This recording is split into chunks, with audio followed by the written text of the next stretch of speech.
Inna lillahi wa inna ilaihi raji'un. Sanadiyar kama Aminu Muhammad, ɗaliban makarantar jami'an nan da take jihar Jigawa Dutse, ya jawo cece-kuce a social media iri daban-daban, inda muka samu wani zakwakwarin ɗan social media wanda ake kira da Abba Daro. To shi kansa ya ce wai abin yana bashi mamaki, shin wai wannan mutumin da aka zo, wannan ɗaliban makarantar da aka zo aka kama, kidnapping ɗinsa aka yi ne ko dai an kama shi ne domin a kashe shi?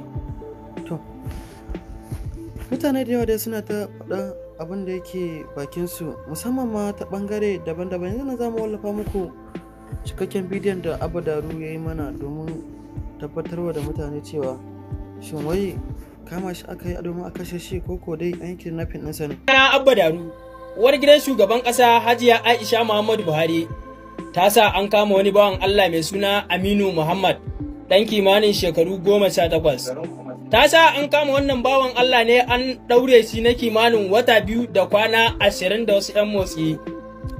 To, har yanzu abin da bamu sani ba shine wannan bawan Allah kidnapping ɗin shi aka yi, ana neman kuɗin fansa ko kuwa ta kama shi ne din ta kashe shi.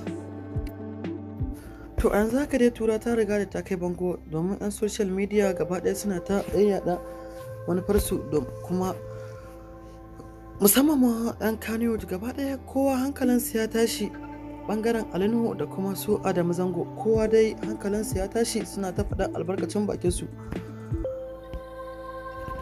To fa bangare ɗaya 'yan Najeriya suna ta Allah wadai da wannan mulkin da ake ta musu na kama karya.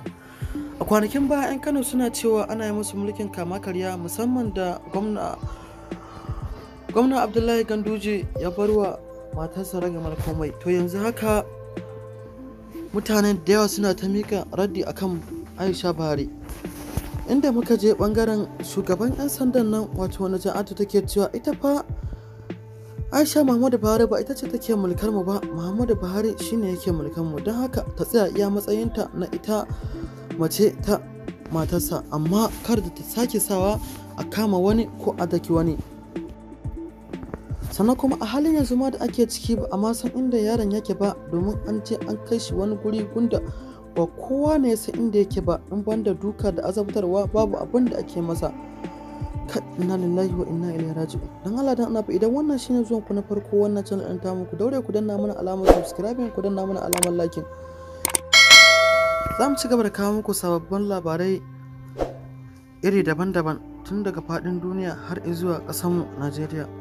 Mun gode da kasancewa da mu a cikin channel ɗinmu ta Kano Top TV. Mun gode.